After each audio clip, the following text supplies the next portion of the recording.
C'est une première. Le musée du Quai Branly Jacques Chirac consacre son exposition à l'image sous toutes ses formes, photographie, vidéo, installation.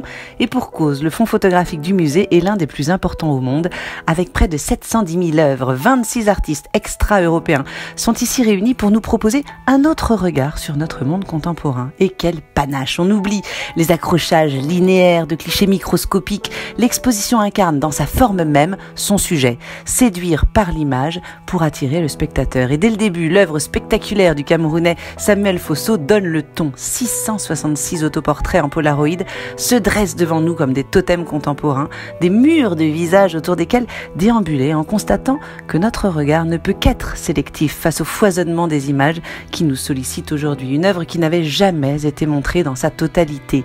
Mais la mise en scène d'envergure et les installations magistrales n'oublient pas pour autant l'intention des artistes. Nous interroger sur notre rapport à l'image, questionner notre perception du monde, aiguiser notre vision de nous-mêmes, des autres, des paysages ou des territoires, sans oublier évidemment la réappropriation par l'image des récits historiques et politiques. Le beau, le choc, le grandiose, le sensible, la palette se décline ici dans une infinité d'émotions comme autant de vecteurs de messages engagés qui nous renvoient à la mémoire réelle, sauvée ou orchestrée. On pense notamment à l'œuvre de Dean Culey, composée de tirages photographiques suspendus. Derrière l'esthétique extrêmement puissante de l'installation, eh bien l'artiste nous rappelle son expérience de réfugié après l'invasion Khmer Rouge au Vietnam en 1978 et la perte des souvenirs et autres photos de famille lors de l'exode, remplacées ici par des huttes digitales composées de milliers de photos en réseau.